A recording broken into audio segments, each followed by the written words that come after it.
cloud. Okay.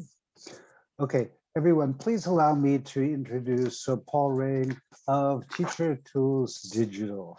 Okay, and today he will be presenting on the language teacher's LMS that belongs to you. The floor is yours, Paul. Thanks for that, Doug. Yes, everyone, welcome. Thank you very much for taking the time to attend this presentation. I don't really have long, so I'm just going to jump straight into it here. So a little bit about us. TeacherTools, our mission is to empower language educators to teach and test all 4 skills of listening, reading, speaking, and writing in an effective and engaging way.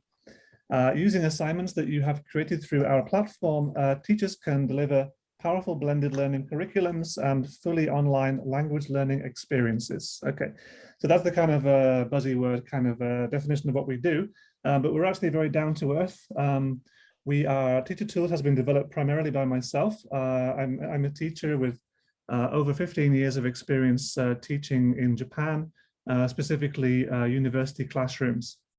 So most of the technologies that we've incorporated into the platform have come out of the experiences that I've had in the classroom and other teachers have had, and have been incorporated into the platform based on experience. So that's one of the advantages that we have as a platform.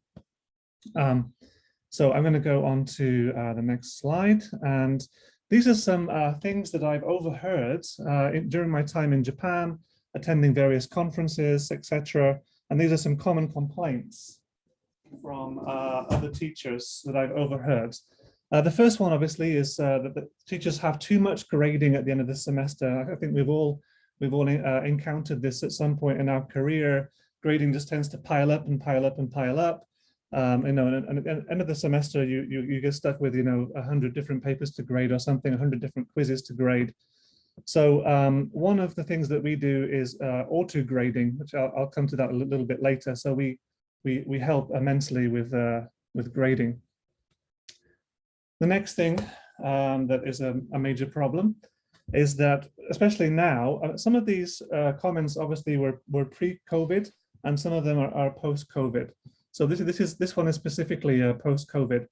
I cannot use the resources I have created because students are not in class. Okay, so you might have had a 10 or 15, 20-year career teaching English. You've got all of these wonderful resources, but they're all paper-based, and you literally can't use them because there's no way to administer them to your students because they're not in class. Okay, so that's in our name. TeacherTools.Digital, we help you to convert your existing materials into digital ones or create entirely new digital resources. Another one, and this is particularly familiar probably to part-time teachers. I'm part-time myself, and I think at the peak I was doing 20 a week at 4 different universities, and some of them, I was in 3 different departments. All of them have their own, bespoke system. They might have some of the more maligned ones, which I won't mention the name, but there are some out there that people really despise, LMSs that just don't work very well or out of date, so, and it's not just that they don't work very well. You have to learn 5 or 6 different systems, at each different university. So we aim to give you one central platform that does not everything. Okay, no single platform does everything. But we want to try and cover the main things that you're going to be needing to do as a language teacher. And this is another problem. I mean, obviously, since COVID, schools have been kind of scrambling to catch up. And, one of my schools updated its system that was, I think, last updated in 2007 in light of the COVID pandemic. So maybe this is not such a common thing now, but it certainly is still around, that the LMSs that schools have don't have the features that language teachers need. Language is written, of course, but it's also spoken. And as English teachers in Japan, we often find our job is to focus on the speaking skills more than the writing. So things like recording audio are actually vital technologies to language teachers. Another problem that I've noticed is that a lot of the systems look like they've been designed by someone who's never set foot in a classroom never mind, taught English or language in a language classroom. So again, this is designed primarily by myself in conjunction with some other partners of mine. We are all teachers, or we have experience, we have taught in the past. So this is a special thing about TeacherTools. Another problem teachers encounter is how do they get students to practice all 4 skills online? Okay, so you might have a class that's just writing, or you might have a class that's just reading, but most of us as teachers, we have to teach a variety of skills. It might be a combined skills class, so we might have, a separated skill, but eventually we do encounter all 4 skills in our teaching. So that's something that's important to consider for our needs in particular. And the last thing I often hear is registering and managing students on a school system or on a big name LMS system is actually quite painful and time consuming and inconvenient and all of those things. I often look at the conference syllabus, conference schedule, and think, oh my God, there's so many good platforms. I just don't have the time to invest in a new platform right now, because the onboarding is going to take me, maybe a week to teach myself how to use it, and then I have to teach my students how to use it. We try to keep the onboarding. So onboarding, for those who aren't familiar, is a technical term for the processes involved in getting, first of all, yourself as a teacher onto the system, and secondly, the more involved process of getting the students onto the system. We try to keep that as simple as possible. So a good way to explain it is like Google Forms. When you create a Google form, you want to administer a questionnaire to your students. You log into Google Forms, you create the questionnaire. Google Forms generates a link, and then you give the link to your students, and they can submit it just like that. So that's what we do with a variety of different skills: speaking, listening, reading, and writing. We generate an assignment that has a link, and the onboarding is virtually non-existent for students. For teachers, they can log in using their Google account or their Microsoft account. So again, that's really, really smooth. Okay, so yeah, I'm going to propose in this presentation that TeacherTools is the solution that you're looking for. It's fully online, so everything can be done through the web browser. And we do support all modern web browsers. We don't support Internet Explorer because you shouldn't be using it anyway. Microsoft themselves, advise not to use Internet Explorer, so we don't really support that. We actually have 9 assignment types now. We advertised 8 in the schedule, but we actually have 9 now, and they cover all 4 skills.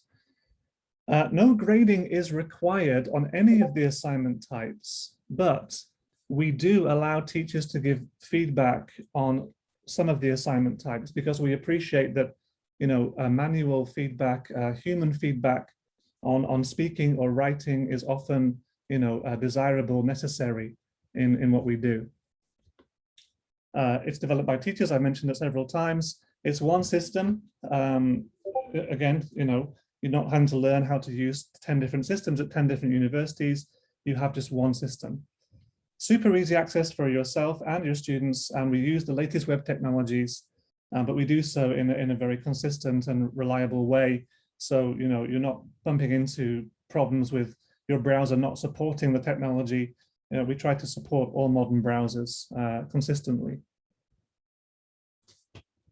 So I'm going to talk about, I don't have much time, but I'm going to try and cover as many of the assignments as possible in this presentation. We have audio recording assignments, video recording. We have written reports, speaking drills, which is using speech recognition to give students automatic feedback on their fluency and pronunciation. We have text gap fill, which most language teachers are familiar with. It's the closed test where you can remove words from a text, and then students have to read the text and fill in the words. We have video gap fill, which is a more innovative version of that, where you can get a video from YouTube and then create a gap fill from the video. So videos are very popular now for creating learning resources for students, and we support YouTube integration. And we have multiple choice quizzes Our multiple choice quizzes are a little bit more interesting than the usual thing. We actually allow you to convert the multiple choice quiz into kind of a listening quiz with just one click of a button. So you can convert all of the questions in the multiple choice quiz into listening questions, which again, if you're learning a language, we know that listening is a very important skill to develop. If I have time, I'm also going to briefly mention how to give feedback using the system as well. Okay, so I'm going to go straight into a demonstration here. And the site that you want to be at, this is where it all happens, is TeacherTools.Digital. Okay, so it's World Wide Web, www.TeacherTools.Digital. Okay. And so the first thing I'm going to show you is what each of the assignment looks like from the student point of view. Okay, so these are some assignments that I prepared prior to this presentation, and I prepared one of each. Okay, so when you give the link to the student, they will see what I'm about to show you in this presentation. And actually, as I explain it, I'm also going to give you the link in the chat, so you can actually try it out as I explain it. Okay.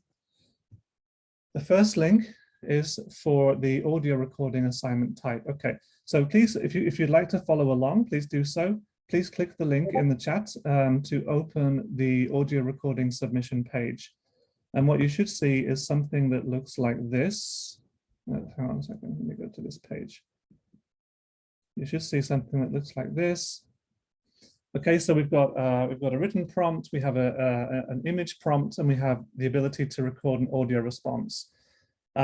You can include, by the way, and this is a pretty new feature, you can include as many prompts as you want for any given assignment. You can include a written prompt, an image prompt, an audio prompt, a video prompt, PDF, or any combination of those that you feel that is necessary for the students to complete the assignment.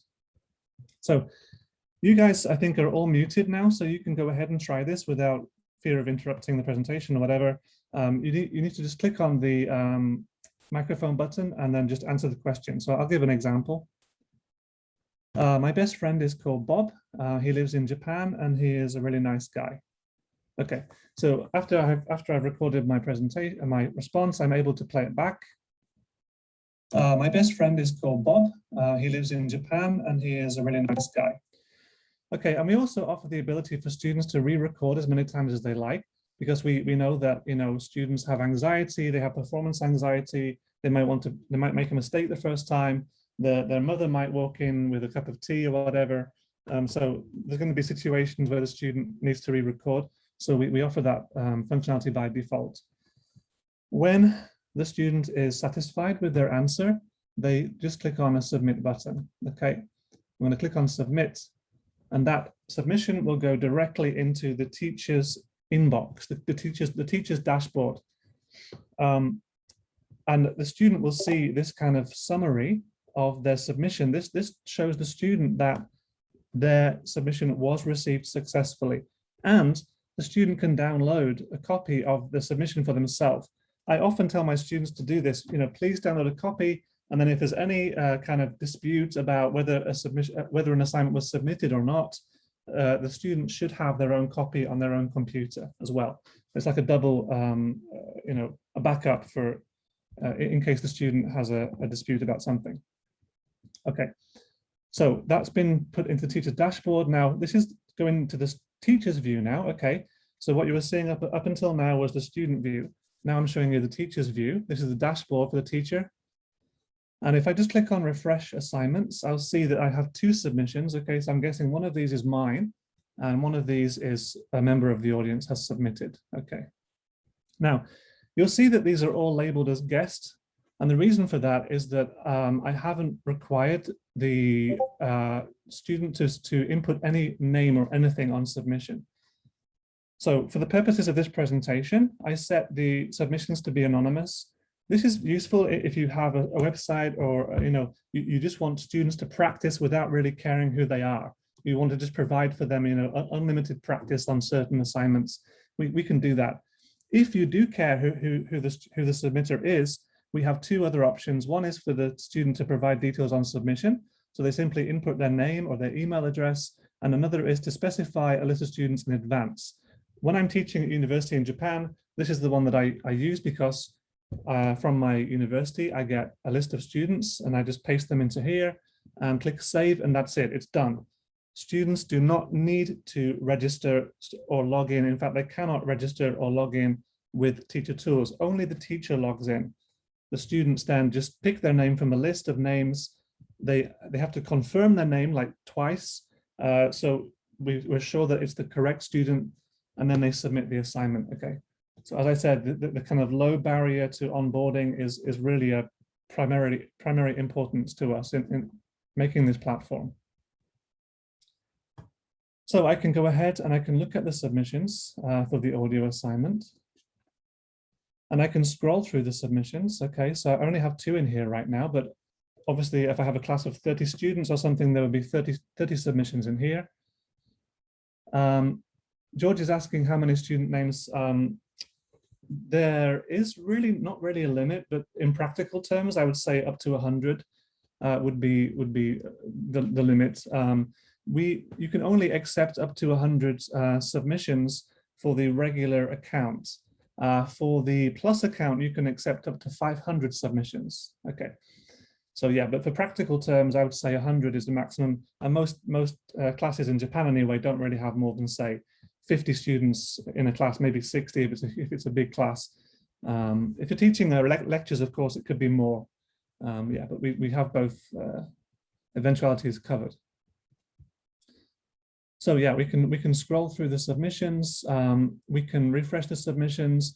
We can download a list of scores. So I haven't talked about the scoring yet, but we can actually automatically score these audio submissions. I'll talk about that a little bit more in a minute. And you can also download all of the data. So this will download all of the recordings that students have submitted in a zip file, and all the recordings will be named by the student. So if you want to download and listen to them, at your leisure, that's possible.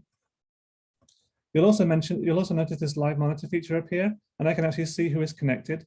Again, if I had a list of students in this class, these would be the actual student names. So I can see who is taking the assignment at any given moment.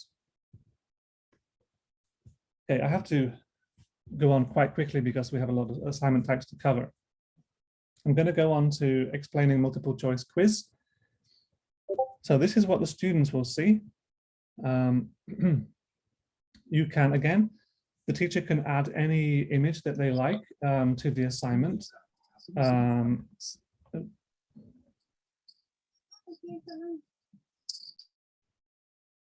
The teacher can add any image that they like to the assignment. It could be an image in a PDF, audio, video, etc.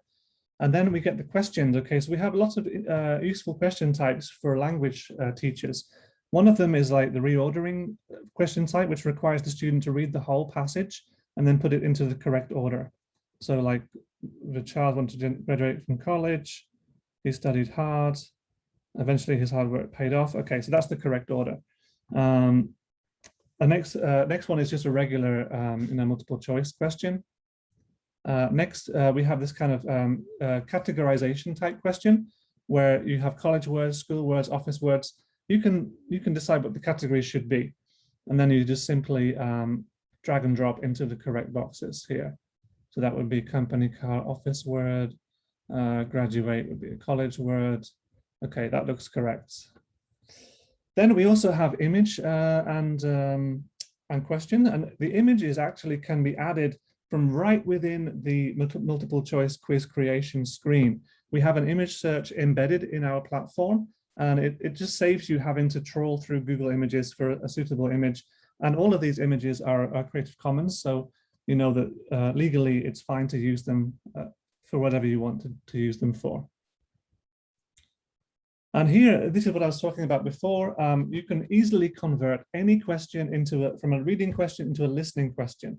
Again, this is really useful for language teachers. You can just click on the button and you can listen to the options. Company car, recess, satchel, thesis. Okay, company car. So obviously it's company car. And the next one, again, we have multiple choice, but we have multiple choice with images, okay? Again, this is kind of a useful thing for language learners. I need to match this word recess to the correct image. And I think it's going to be the first one here. And that's it. Okay, I've got to the end of the quiz. I can go ahead and click on submit. And there we go. The submission was received and it was graded. Everything was open at the grade. Okay, I got one wrong here. Yeah, I think I skipped question 2, or I didn't answer it correctly. But the others were all answered correctly. Okay. And it's like I said before, it's the student is given a score. If you want to, you can actually hide this score from the students as well. So you don't have to show them the score. You can just show them the feedback. Okay. And that goes into the teacher's inbox. Oh, I forgot to give you a link to that. I'm putting a link to that one in the chat now, so you can try it out for yourselves. Next up is speaking drill. Speaking drill allows you to check the students can pronounce fluently and correctly whatever target sentences that you want them to practice. So this is again the student view. We have an image, we have a record button, and we have my name is John. Again, this my name is John, that could be any target sentence that the teacher wants the students to be able to pronounce correctly. So say, for instance, I'm teaching them about, phrases to use in a restaurant environment. This could be, I'll have a pizza, please, or, check, please, or whatever phrases you want to use, they can be incorporated in this tool. So I'm going to go ahead and read the sentence. My name is John. And that will send off the audio recording to our recognizer, and a recognizer will return a match, kind of a binary match. Was it recognized correctly or not? If I read it again and I skip a couple of words, my name, we'll see that obviously is John wasn't said, and my name was pronounced correctly. One thing I will say that this isn't really for fine-grained pronunciation feedback, right? If you want to get students, if you want to fix the problem with the LNR in Japanese, for example, or you want students to speak more like a native speaker, this isn't really the tool that will do that. This is more for fluency building. It's more for kind of confidence building. It will, give feedback if the word is not pronounced correctly, or if it's not pronounced at all. But it's not really for that kind of fine-grained accent or pronunciation kind of feedback. Okay, we can also do like listen and repeat. So the students can click on the audio. I am 25 years old. And then repeat what they hear. I am 25 years old. Okay, and you can see it comes up here. Okay, so there's a variety of different things. You can do a prompt with a mixed up words, so you can have this maybe in Japanese. There's a bunch of different ways that you can use this tool.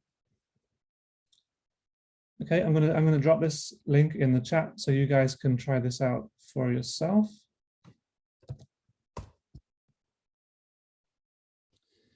Okay, so the next, I'm moving on. Again, I'm moving through these quite rapidly. I think I have 7 minutes remaining. Is that right?